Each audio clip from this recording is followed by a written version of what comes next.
漆黑的夜空中，一道模糊的剪影正在悄然逼近房区，它的外形几乎与背景融为一体。雷达屏幕上只是空白，这是一架正在执行远程突防任务的 B-21突袭者新一代隐形战略轰炸机。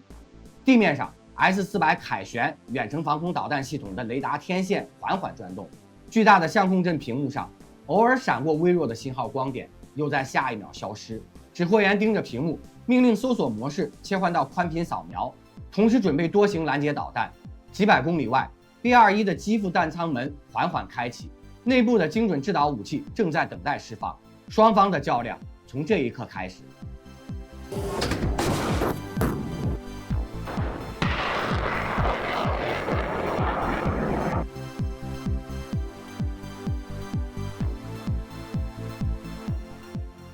大家好，我是 Jason， 这里是 High Weapon。今天我们将把这场看不见硝烟的对抗拆开来看。B-21的隐形技术究竟能否避开 S-400的搜索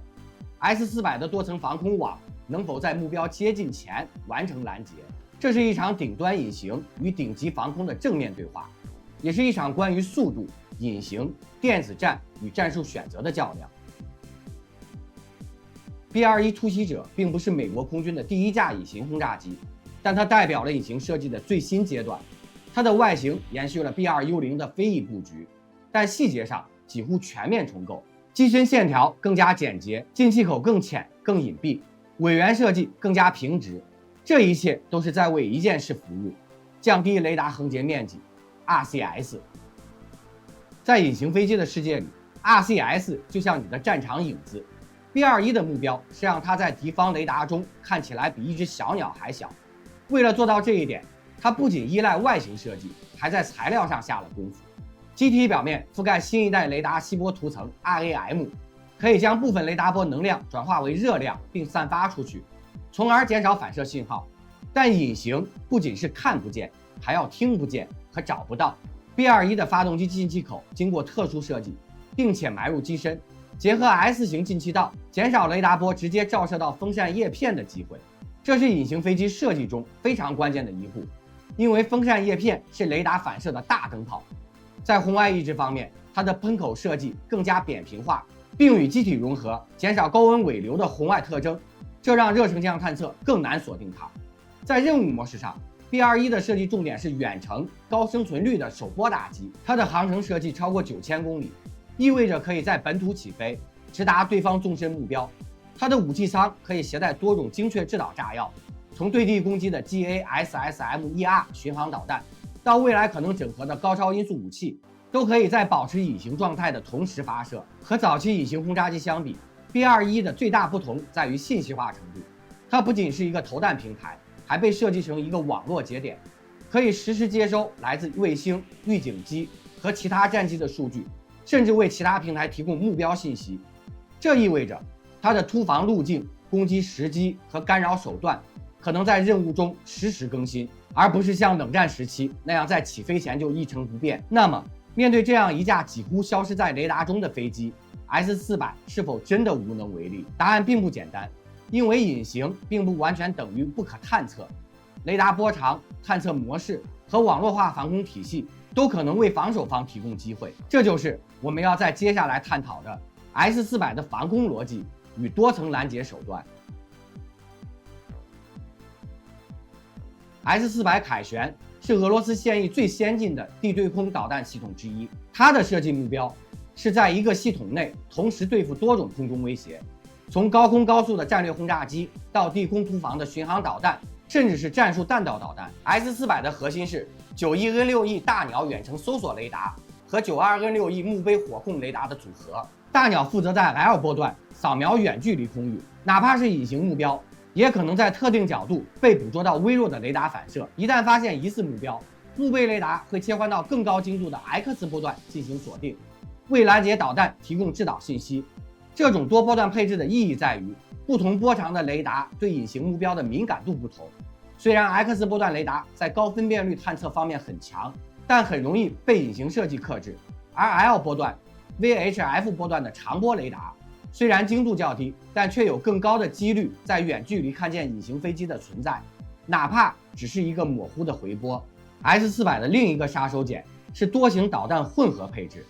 在一个发射阵地里可能会同时装填射程不同的导弹。40N6E 超远程防空导弹，射程达400公里，专门对付大型高空目标。48N6DM 远程防空导弹，射程约250公里，速度更快，用于拦截中高空的快速目标。9M96E2 中程防空导弹，射程在120公里左右，适合对付机动灵活的小型目标，包括部分巡航导弹。这种多层次导弹配置让 S-400能够根据来袭目标的类型和距离选择最佳拦截手段。在实战防御中， S-400通常不会独立部署，而是和其他防空系统形成网络，例如与 S-300、Buk M3、Pantsir S1中短程防空系统结合，构成远、中、近3层防御。这样，即使第一波导弹没能击落目标，后续的中程和近程防空也能接力完成拦截。面对 B-21这样的隐形轰炸机， S-400的策略并不是等它飞到头顶再开火，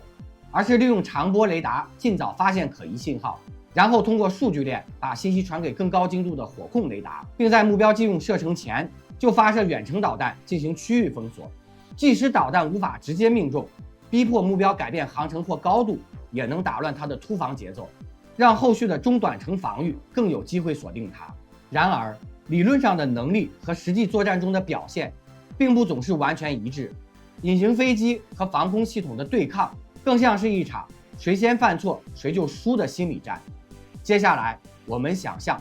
把 B-21和 S-400放进同一个模拟战场，看看这场极限突防与多层防空的对决可能会如何展开。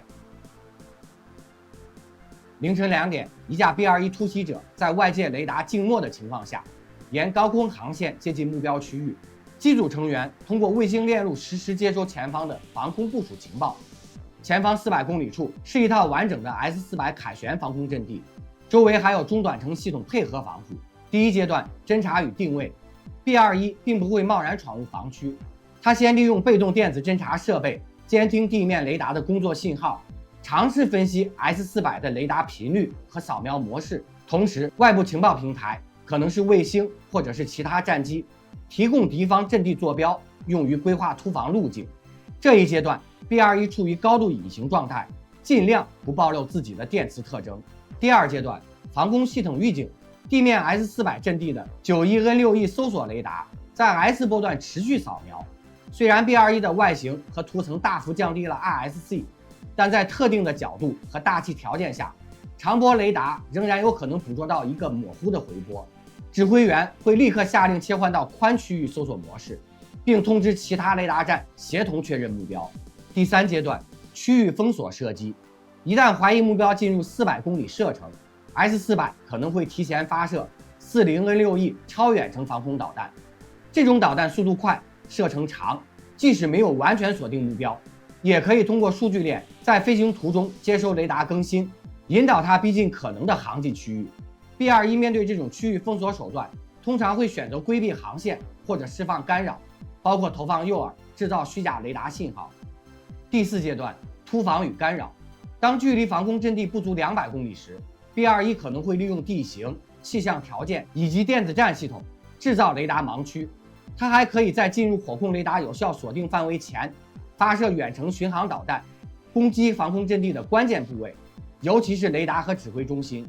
这一步的目标不一定是摧毁全部防空系统，而是制造防空空隙，让后续打击力量能够穿透。第五阶段远程防御接力，即使 S-400主阵地受到压制，中短程系统如 Buk M3、Pantsir S1仍会接手拦截任务。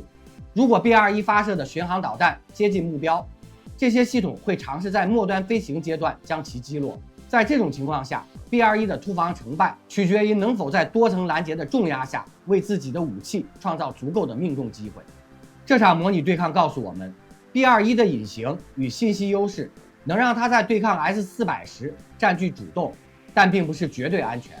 S-400的多段雷达和多层防御会尽量压缩它的突防窗口，让它必须在极短的时间内完成任务。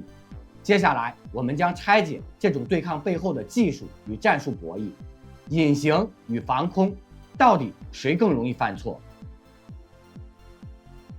B-21突袭者与 M400凯旋的系统交锋，本质上是一场物理规律、电子战与战术决策的3重对抗。表面上，一个是隐形轰炸机，一个是多层防空体系，胜负似乎取决于谁的硬件更先进。但在真实战场，硬件只是基础，信息、时机和误差才是决定性因素。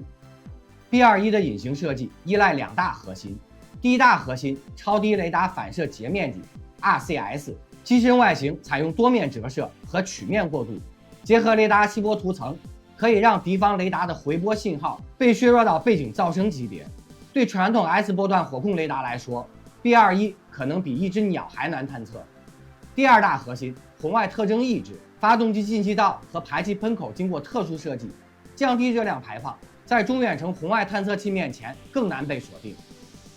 但隐形并不是隐身，在长波段雷达面前，隐形效果会减弱。另外，天气原因、雨、雪、冰雹可能改变涂层电磁特性，还有频繁通讯或雷达测距，这些都会暴露电磁特性。换句话说，隐形能帮你接近目标，但不能保证你永远不被发现。S400的优势是全频段多层次防御，远程杀手锏 40N6E 导弹射程可达400公里，配合 91N6E 搜索雷达，能在敌机进入攻击距离前就进行区域封锁。中程支撑 48N6DM 导弹覆盖250公里，速度快，反应时间短。末端补刀 9M9612 Pandas S1 中短程系统负责拦截漏网目标，包括低空巡航导弹和小型无人机。但防空体系的限制在于：一、隐形目标发现距离大幅缩短，反应窗口可能从几分钟缩短到几十秒。在目标高速机动或释放干扰时，信息链可能被干扰。三、饱和攻击风险，如果来袭目标不止一架轰炸机，还有数十枚巡航导弹同时逼近，防空系统可能忙不过来。那么谁更容易犯错？ B-21的风险是，一旦被锁定，逃脱机会不多，防空导弹速度可达6到8马赫，规避空间有限。S400的风险则是，过早暴露雷达位置，可能被反辐射武器直接摧毁，过晚反应则可能错失拦截窗口。这就像一场高水平的拳击赛， B-21像是灵活的进攻型选手，靠速度与角度寻找破绽。S400则是臂展长、防守全面的防御型选手，耐心等待对方犯错。在这种对抗中，任何一次节奏失误都可能直接决定胜负。接下来，我们会把视角拉高，看看这类对抗在战略层面意味着什么。不仅是一次突防与拦截，更是空中力量与防空力量之间几十年来的进化与反制。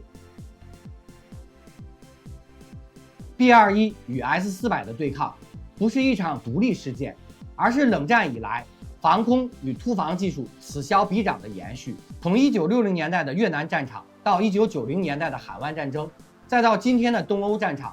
每一代防空系统的升级几乎都是伴随着下一代突防武器的诞生。1960年，苏联用 S-75 德维纳导弹击落美国 U-2 高空侦察机，标志着高空无敌神话终结。美国随即转向低空突防，研制 B-1 轰炸机和 AGM-86 巡航导弹，试图绕过雷达盲区。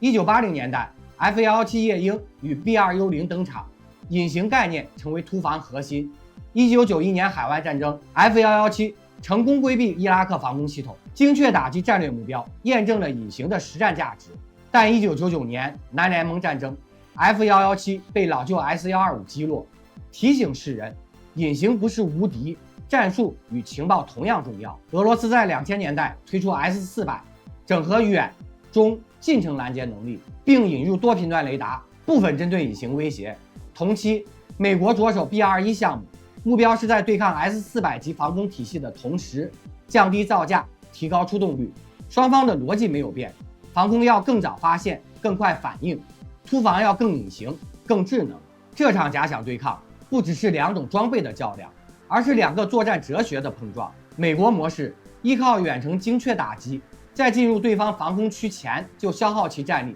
突防平台只负责关键节点打击。俄罗斯模式构建覆盖全空域的防空网络，让任何突防平台都必须面对多波次、多角度拦截。这种哲学差异决定了武器设计的优先级。B-21追求被发现的时间尽可能晚，S400追求发现的距离尽可能远。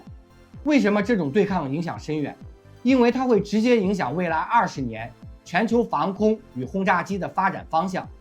如果 B-21在实战中能够证明稳定突破 S-400 级防空网，那么隐形突防将继续是空军核心投资方向。如果 S-400或其后继型号能够成功拦截 B-21，那全球会更倾向于发展无人化突防与远程导弹饱和攻击，减少载人平台风险。这是一场没有硝烟的军备竞赛，但它的结果会在各国军费预算和武器研发路线图上留下深刻印记。B-21与 S-400真的会在战场上正面相遇吗？可能性并不高。现实作战中， B-21更可能在敌方防空体系外围发射远程巡航导弹或高超音速武器，直接打击防空雷达、指挥中心等关键节点。而 S-400也不会单打独斗，它通常部署在防御纵深的中后段，与其他系统形成防空集群，让突防平台必须突破多道火力封锁。但是正因为双方都在尽量避免硬碰硬，一旦真的发生直接交锋，那几乎必然是一次全世界都会盯着看的重大事件。那时结果不管是 B-21成功突防，还是 S-400完美拦截，都将被写进未来的军事教材，成为防空与突防技术里的里程碑案例。最后最重要的一点是， B-21的机身涂层可能使用了与 F-35类似的可维护型隐身涂料，大幅降低了维护成本。这意味着它的出动频率理论上比 B-2高出30%以上，这在战略轰炸机领域是个非常可怕的优势。你觉得如果 B-21与 S-400真在战场相遇，谁的胜算更大？ A. B-21稳定突防， B. S-400成功拦截， C. 双方互有胜负。欢迎在评论区告诉我你们的选择和理由。如果你喜欢今天的内容，记得点赞、订阅并打开小铃铛。如果你已经开通了 Hype 功能，也欢迎给我们的视频投上一票。你的支持是我们持续创作的最大动力。这里是 High Weapon， 我是 Jason， 我们下期再见。